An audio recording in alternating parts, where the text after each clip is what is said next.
Assalamualaikum warahmatullahi wabarakatuh dan salam sejahtera. Pada hari ini kita bersama lagi di dalam program e-belajar anjuran Jabatan Pendidikan Negeri Melaka. Cikgu akan menyentuh tajuk daripada Sains Tingkatan 3 iaitu keradioaktifan. Sebelum itu cikgu kenalkan diri cikgu dulu. Cikgu adalah Puan Salbiah binti Saleh. Cikgu sedang mengajar di SMK Bukit Rambai. Jadi pada hari ini cikgu akan sentuh bab 8 iaitu keradioaktifan, di mana ada dua standard kandungan yang kita akan bincang hari ini. Yang pertama ialah sejarah penemuan keradioaktifan dan yang kedua ialah atom dan nukleus. Pernah tengok label sebegini? Sudah pastilah pernah kan? Di mana selalu kita jumpa? Ya, selalunya kita jumpa dekat hospital. Jadi ini adalah papan tanda yang menunjukkan sinar X atau X-ray, di mana sinar X ini dikategorikan sebagai sinaran yang berbahaya kerana ia merupakan sinaran radioaktif. Kita pergi kepada 8.1 iaitu sejarah penemuan keradioaktifan. Okey, ini adalah Wilhelm Conrad Röntgen, iaitu ahli saintis daripada negara Jerman. Okey, beliau merupakan orang yang pertama menemukan sinar X, itu pun secara tidak sengaja pada tahun 1895. Daripada penemuan ini, beliau telah menerima hadiah Nobel pertama dalam bidang fizik pada tahun 1901. Ini adalah gambar sinar X yang pertama yang dihasilkan oleh Wilhelm, iaitu sinar X tangan isteri beliau sendiri. Anton Henry Becquerel juga merupakan seorang saintis dalam bidang keradioaktifan dan beliau merupakan seorang ahli fizik daripada Perancis. Beliau merupakan orang yang pertama yang menemui sebatian radioaktif iaitu uranium. Jadi disebabkan penemuan ini beliau telah menerima hadiah Nobel yang juga pada tahun 1901. Marie dan Pierre Curie adalah pasangan suami isteri dari Poland. Mereka adalah pasangan yang turut sama menjalankan kajian mengenai keradioaktifan. Mereka berdua telah mengesan pancaran radioaktif melalui kuasa pengayonannya pada tahun 1867. Pada masa itu, mereka berjaya mengekstrak dua elemen radioaktif iaitu polonium dan juga radium daripada uranium. Kita telah melihat sejarah keradioaktifan, sekarang kita lihat pula maksud keradioaktifan. Keradioaktifan ialah proses pereputan secara rawak dan spontan bagi nukleus yang tidak stabil, di mana semasa proses pereputan ini, sinaran radioaktif dipancarkan. Ada tiga jenis sinaran radioaktif iaitu zarah alfa, zarah beta dan juga sinar gamma. Apa dia unsur radioaktif? Unsur radioaktif ialah unsur-unsur yang mempunyai nukleus yang tidak stabil.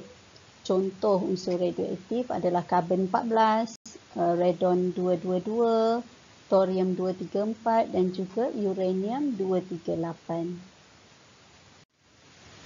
Keradioaktifan diukur dalam unit Curie. Jadi unit Curie ini adalah unit yang pertama diperkenalkan. Unit Curie digunakan untuk mengukur kadar pereputan nukleus yang tidak stabil, di mana 1 Curie bersamaan dengan 3.7 darab 10 kuasa 10 pereputan per saat. Unit SI bagi keradioaktifan adalah becquerel. 1 becquerel bersamaan dengan 1 pereputan per saat. Jadi kalau kita lihat unit bagi keradioaktifan iaitu Curie dan juga Becquerel diambil sempena nama saintis yang membuat kajian berkenaan dengan keradioaktifan. Okey, kita lihat pula separuh hayat pereputan radioaktif. Okey, separuh hayat ni bermaksud tempoh masa yang diambil untuk bilangan nukleus yang belum mereput berkurang menjadi setengah daripada nilai asalnya. Contohnya pereputan nukleus suatu unsur radioaktif yang separuh hayatnya adalah 5 hari. Jadi bulatan merah itu mewakili nukleus yang belum mereput, manakala yang biru itu merupakan nukleus yang sudah mereput. Jadi kita tengok pada hari kosong belum ada nukleus yang mereput. Okey, separuh daripadanya mereput pada hari kelima.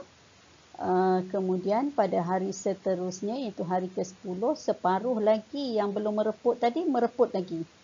Okey. Begitu juga 5 hari berikutnya iaitu pada hari ke-15 separuh lagi mereput. Manakala pada hari ke-20 separuh lagi nukleus mereput. Okey. Diteruskan lagi sehingga hari ke-25 sehinggalah kesemua nukleus itu mereput.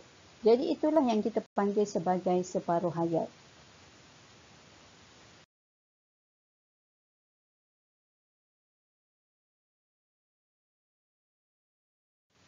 Mari kita lihat contoh pengiraan pereputan nukleus unsur protektinium 234. Okey, soalannya berbunyi begini ya. Protektinium 234 atau Pa234 mereput menjadi uranium 234 iaitu U234 dengan separuh hayat T setengah iaitu 5.2 jam. Maksudnya separuh hayatnya ialah 5.2 jam. Hitungkan jisim Pa234 selepas 20.8 jam dengan jisim asalnya 80 gram. Jadi apa yang soalan ni nak, selepas protektinium tu mereput separuh hayat, berapakah jisim yang tinggal selepas 20.8 jam. So kita tengok penyelesaiannya. Pada 0 jam, jisim asalnya adalah 80 gram. Okey, oleh kerana separuh hayatnya 5.2 jam, jadi selepas 5.2 jam, jisim asal daripada 80 dah jadi separuh, iaitu 40 gram.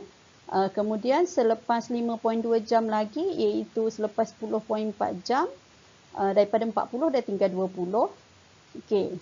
5.2 jam kemudian iaitu selepas 5.6 jam jisimnya dah tinggal 10 gram dan selepas 20.8 jam jisimnya dah tinggal separuh lagi daripada 10 gram kepada 5 gram.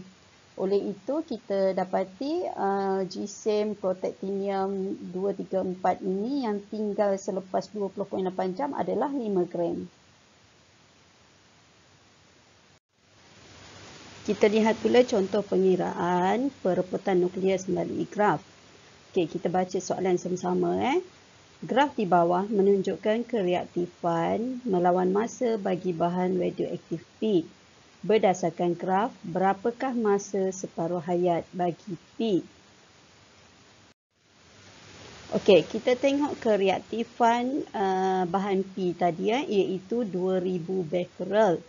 Jadi sini anak panah ni menunjukkan kereaktifannya 2000 becquerel.